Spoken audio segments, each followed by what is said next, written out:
너는 마음을 다하여 여호와를 신뢰하고 내 명철을 의지하지 말라. 너는 범사에 그를 인정하라. 그리하면 내 길을 지도하시리라. 잠언 3장 5절 6절. 새해가 되었지만 마음은 왜 여전히 무거운가? 새해가 시작되었다. 달력이 바뀌었고 숫자가 바뀌었고 우리는 다시 한번 새 출발이라는 말을 입에 올린다. 그러나 정직하게 말하자. 마음은 생각만큼 가볍지 않다. 왜냐하면 우리는 이미 알고 있기 때문이다. 해가 바뀐다고 삶이 자동으로 바뀌지 않는다는 것을, 새해 첫날의 결심이 몇 주 지나지 않아 다시 흐려질 것이라는 것을. 그래서 많은 사람들은 새해를 맞으면서도 묘하게 불안하다. 기대와 함께 두려움이 따라온다. 올해는 다를까? 또 똑같이 흘러가지는 않을까? 사람들은 새해를 계획으로 시작한다. 목표를 세우고 다짐을 적고 스스로를 다잡는다. 그러나 성경은 분명히 말한다. 사람의 계획이 인생을 이끌지 않는다고.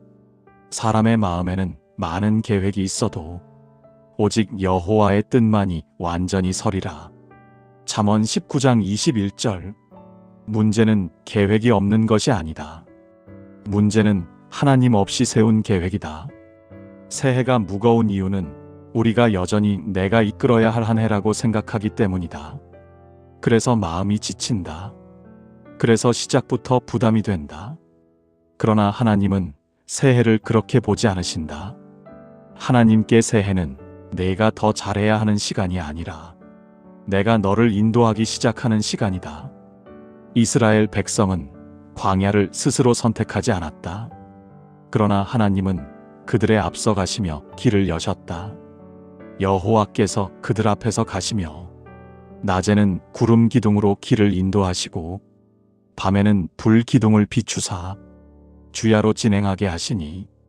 출애굽기 13장 21절. 길은 그들이 만든 것이 아니었다. 길은 하나님이 먼저 가 계셨다. 새해도 마찬가지다.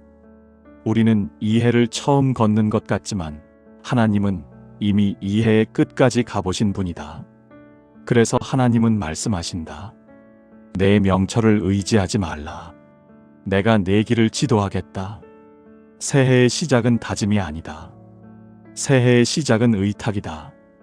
이제 묻고 싶다. 올해도 내가 내 인생의 운전대를 잡을 것인가? 아니면 길을 만드시는 분께 맡길 것인가? 하나님은 이미 말씀하셨다. 그분은 길을 보여주시는 분이 아니라 길을 지도하시는 분이시다. 새해는 아직 열리지 않았다. 그러나 한 가지는 분명하다. 이 해의 무게를 너 혼자 감당하지. 하나님은 새해보다 새 길을 준비하신다. 우리는 새해를 시간으로 계산한다. 하루가 지나고 달이 바뀌고 연도가 넘어가면 무언가 새로워질 것이라 기대한다. 그러나 하나님은 시간을 바꾸시는 분이 아니다. 하나님은 방향을 바꾸시는 분이다. 이스라엘 백성에게 광야의 시간은 길었다. 그러나 하나님께 그 시간은 낭비가 아니었다.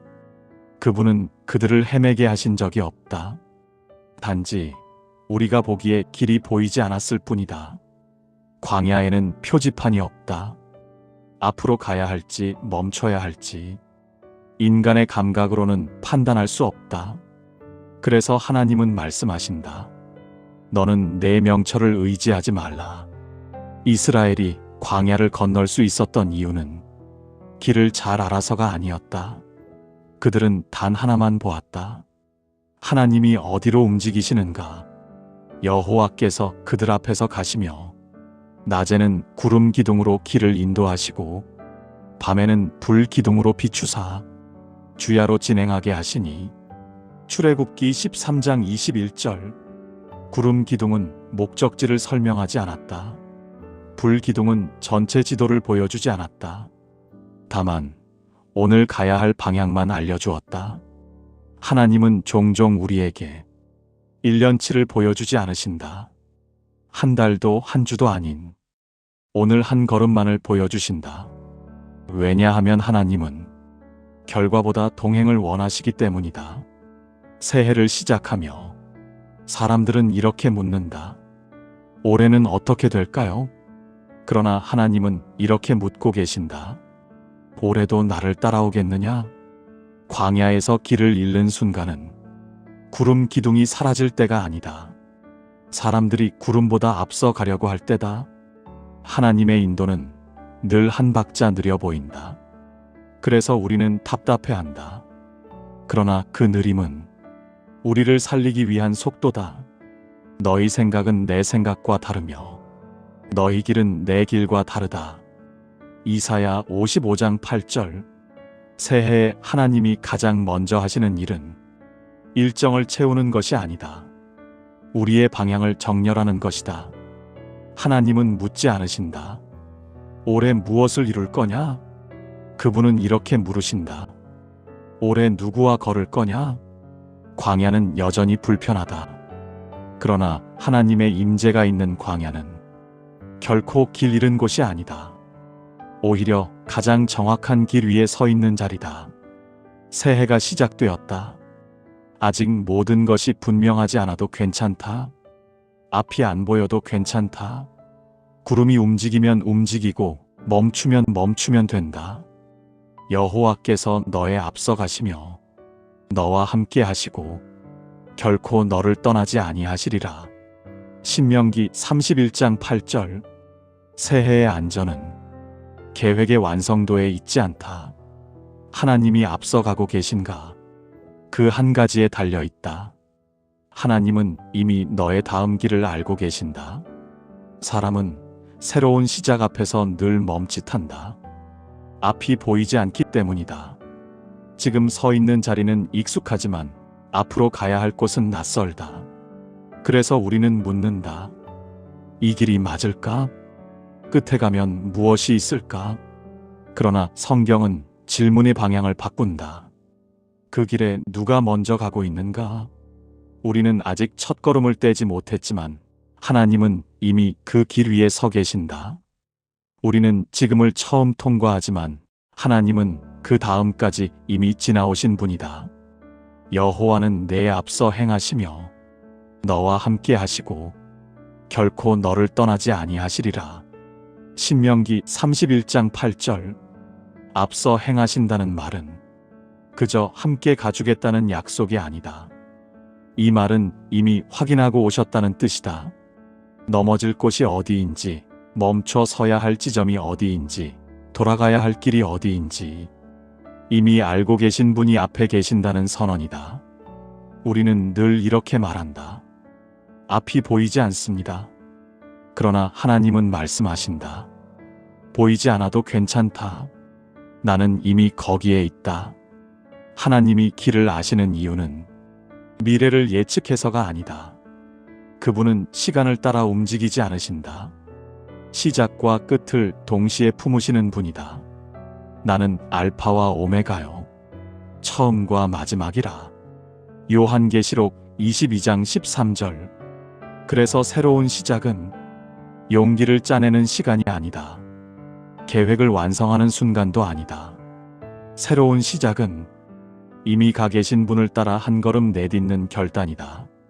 아브라함은 어디로 가는지 알지 못했다. 그럼에도 그는 움직였다.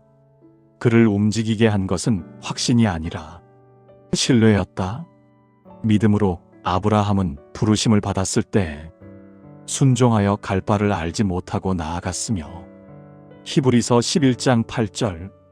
하나님은 종종 앞날을 설명하지 않으신다. 대신 당신 자신을 먼저 보여주신다. 우리는 결과를 원하지만 하나님은 동행을 주신다. 우리는 안전을 계산하지만 하나님은 함께 하심을 약속하신다. 지금 이 말씀이 필요한 순간은 새로운 출발선 앞일지도 모른다. 관계의 재시작, 삶의 방향 전환, 믿음의 회복 혹은 다시 일어서는 자리일지도 모른다. 기억하라. 너는 길을 만들어가는 사람이 아니다. 길이 이미 너를 기다리고 있다. 보라, 내가 새 일을 행하리니 이제 나타낼 것이라. 너희가 그것을 알지 못하겠느냐? 이사야 43장 19절. 새 일은 내가 애써 만들어내는 것이 아니다. 새 길은 내가 혼자 개척하는 것이 아니다. 이미 앞서가 계신 분의 발자국 위에 오늘의 발걸음을 얻는 것, 그것이 믿음의 시작이다. 하나님은 시작하기 전에 먼저 마음을 다루신다. 사람은 새로운 시작을 준비할 때 가장 먼저 환경을 바꾸려 한다. 계획을 세우고 조건을 점검하고 무엇을 버리고 무엇을 가져갈지 계산한다. 그러나 하나님은 시작을 허락하시기 전에 늘 한 가지를 먼저 보신다. 지금 너의 마음이 어디를 향하고 있는지. 겉모습은 출발선에 서 있지만 마음은 여전히 과거에 머물러 있는 경우가 있다. 이미 떠났다고 말하지만 속으로는 아직 놓지 못한 것들이 있다. 하나님은 그 상태로는 새로운 길을 열지 않으신다. 왜냐하면 길이 문제가 아니라 마음의 방향이 문제이기 때문이다.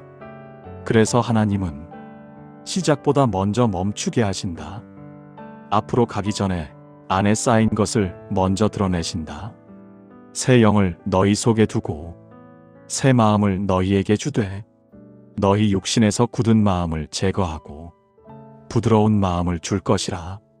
에스겔 36장 26절. 하나님이 말씀하시는 새 마음은 기분이 좋아지는 마음이 아니다. 다시 설 수 있는 마음이다. 다시 맡길 수 있는 마음이다. 우리는 종종 상처 입은 마음으로 새 출발을 시도한다.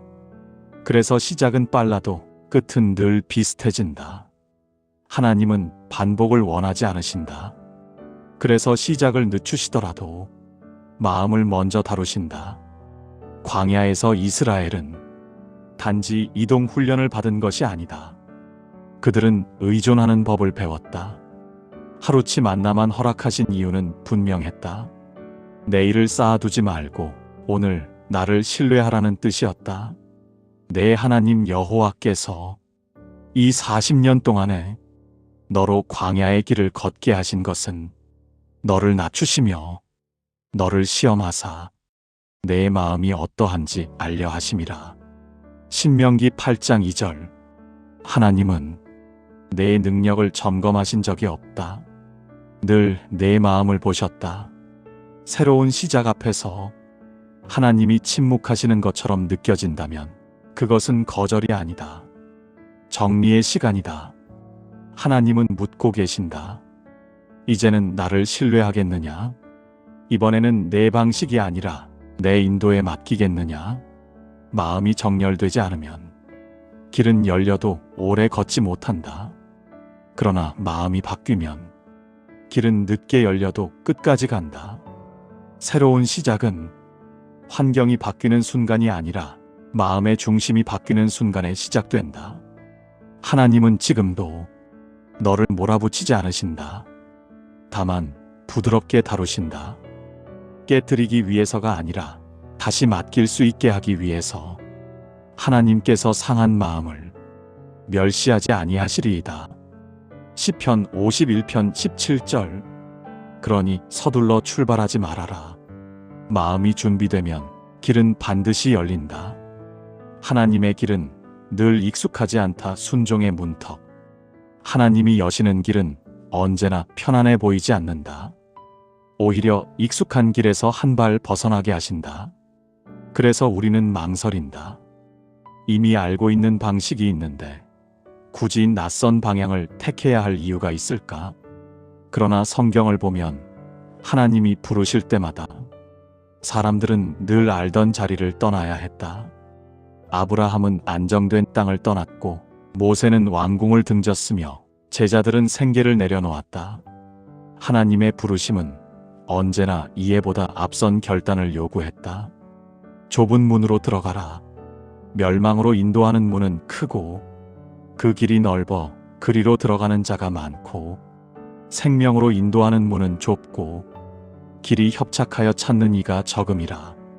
마태복음 7장 13, 14절. 순종의 문턱은 늘 좁다. 그 문 앞에서는 설명이 충분하지 않다. 계획이 완성되지도 않는다. 그래서 순종은 이해한 뒤의 행동이 아니라 신뢰한 뒤의 발걸음이 된다. 우리는 종종 이렇게 말한다. 조금만 더 확실해지면 움직이겠습니다. 한 가지만 더 분명해지면 순종하겠습니다. 하지만 하나님은 묻지 않으신다. 이해했느냐? 그분은 묻고 계신다. 나를 믿느냐? 이스라엘이 광야에서 길을 택한 순간도 그랬다. 구름 기둥은 목적지를 알려주지 않았다. 다만 움직였다. 그리고 그 움직임을 따라가는 것이 순종이었다. 그들이 구름이 머무는 곳에 머물고 구름이 떠오를 때에는 행진하였으니 여호와의 명령을 따라 행진하며 여호와의 명령을 따라 진을 쳤더라. 민수기 9장 18절. 순종은 특별한 영웅의 결단이 아니다. 매일의 선택이다. 머무를지 움직일지, 말할지 침묵할지, 붙잡을지 내려놓을지. 하나님의 길이 익숙하지 않은 이유는 분명하다. 그 길이 우리의 옛 습관을 지나지 않기 때문이다. 그 길은 우리를 안전지대에 묶어두지 않는다. 대신 하나님께 더 가까이 데려간다. 그래서 순종의 문턱에서는 늘 두 개의 길이 동시에 보인다. 하나는 넓고 편안한 길, 이미 여러 번 걸어본 길이다. 다른 하나는 좁고 불확실한 길, 그러나 하나님이 먼저 가고 계신 길이다. 믿음으로 노아는 아직 보지 못하는 일에 경고하심을 받아 경외함으로 방주를 준비하였으니 히브리서 11장 7절. 보지 못해도 움직이는 것, 그것이 순종이다. 확신이 없어서 멈추는 것이 아니라 하나님이 앞서 계심을 믿기에 나아가는 것이다. 순종의 문턱에서 가장 큰 적은 두려움이 아니다. 미련이다. 익숙함에 대한 집착, 과거의 성공에 대한 미련, 이미 알고 있는 길에 대한 안도감. 하나님은 그것을 넘어오라고 부르신다. 지금 내 앞에 놓인 길이 조금 불안해 보인다면 그것이 바로 순종의 자리일 수 있다. 하나님은 너를 위험으로 밀어넣지 않으신다. 다만 안전해 보이는 우회로에서 벗어나게 하신다. 너희 생각은 내 생각과 다르며 너희 길은 내 길과 다르다. 이사야 55장 8절. 그러니 이해를 더 모으려 하지 말아라. 용기를 더 쌓으려 하지 말아라. 순종은 준비가 끝난 뒤에 시작되지 않는다. 순종은 시작 그 자체다. 하나님이 여시는 길은 늘 낯설다. 그러나 그 길의 끝은 언제나 하나님 자신이다. 하나님은 과거를 붙든 손으로는 새 길을 걷게 하지 않으신다. 노음과 해방의 순간, 새로운 길 앞에서 사람이 가장 오래 붙들고 있는 것은 미래에 대한 두려움이 아니다. 과거에 대한 미련이다. 이미 끝난 일, 이미 지나간 관계, 이미 실패로 남아있는 선택들. 우리는 떠났다고 말하지만 마음은 여전히 그 자리에 머물러 있다. 그래서 발은 앞으로 가려 하지만 몸은 무겁다. 하나님이 길을 열어주셔도 우리는 쉽게 움직이지 못한다. 손에 너무 많은 것을 쥐고 있기 때문이다. 하나님은 묻지 않으신다. 왜 그렇게 되었느냐? 그분은 이렇게 물으신다. 이제는 내려놓겠느냐? 이스라엘이 광야에서 가장 자주 되돌아보았던 곳은 약속의 땅이 아니라 애굽이었다. 노예였던 자리, 그러나 먹을 것은 있었던 자리.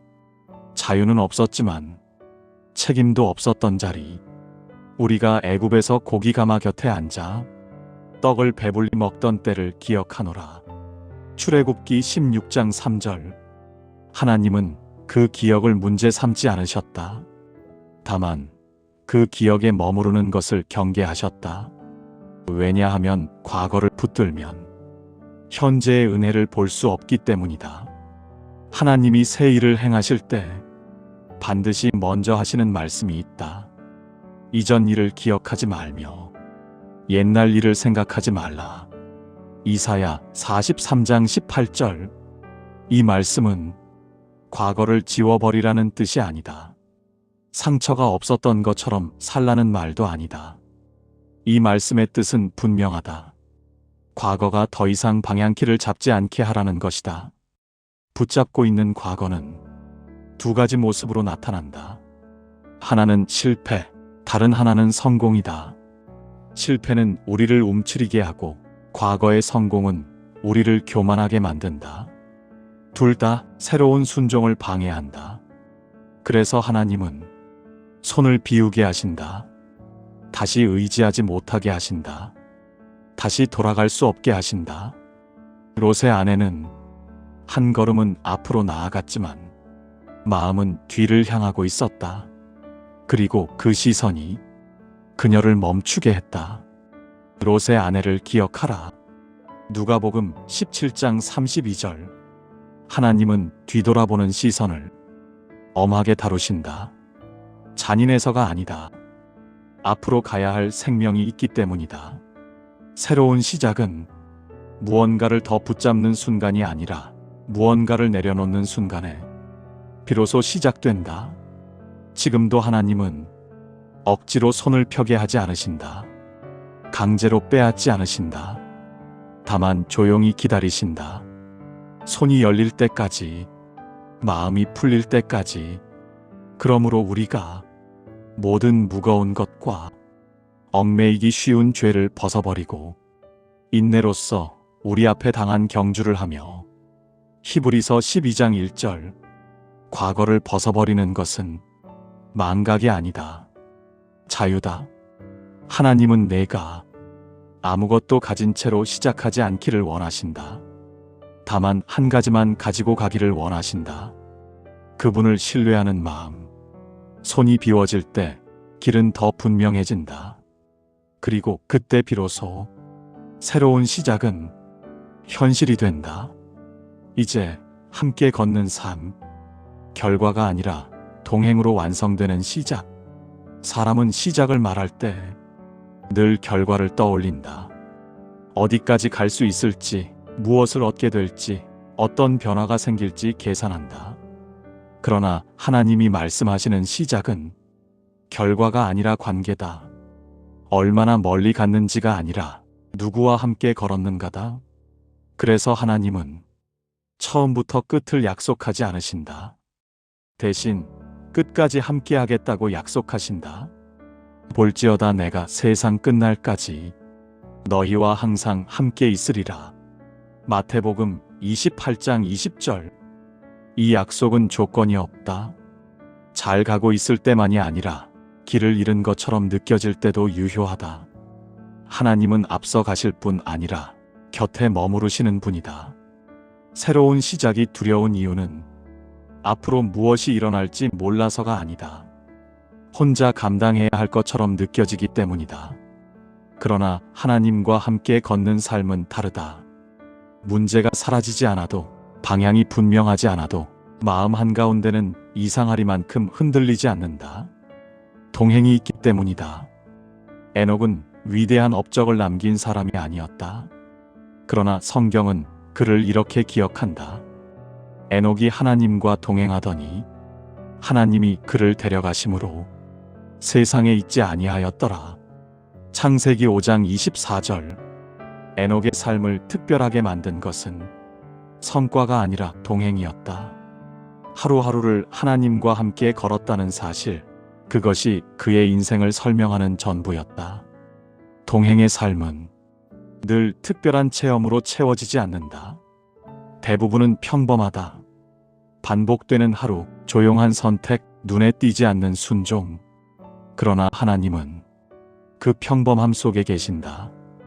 그리고 그 평범한 걸음들이 쌓여 어느 순간 뒤돌아보면 전혀 다른 길이 되어 있다. 사람이 마음으로 자기의 길을 계획할지라도 그의 걸음을 인도하시는 이는 여호와시니라. 잠언 16장 9절. 우리는 여전히 계획한다. 그러나 더 이상 혼자 책임지지 않는다. 걸음마다 하나님이 인도하신다는 믿음이 삶의 무게를 바꾼다. 이제 시작은 완성되었다. 환경이 완벽해져서가 아니라, 모든 것이 정리되어서가 아니라 함께 걷기로 결정했기 때문에 새로운 시작은 눈에 띄는 변화로 증명되지 않는다. 다만 한 가지로 드러난다. 이제는 혼자가 아니라는 것.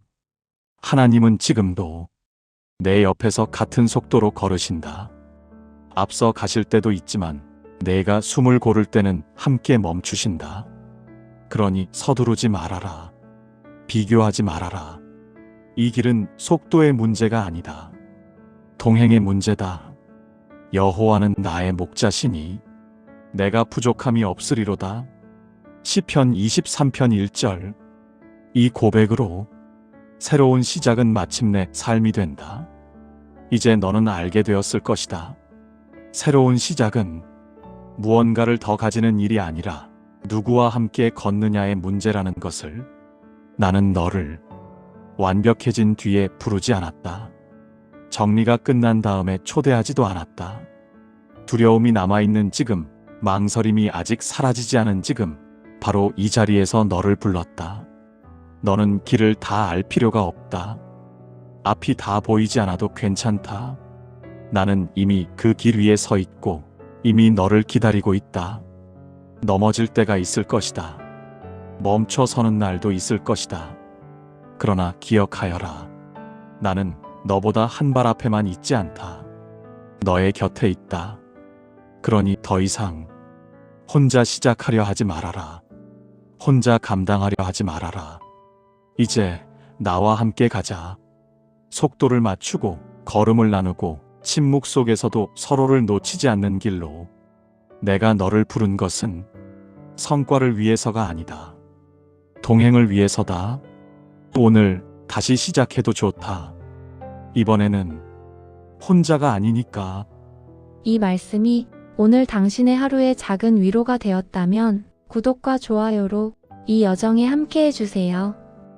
말씀이 오다는 내일도 예수님의 말씀으로 당신을 찾아뵙겠습니다.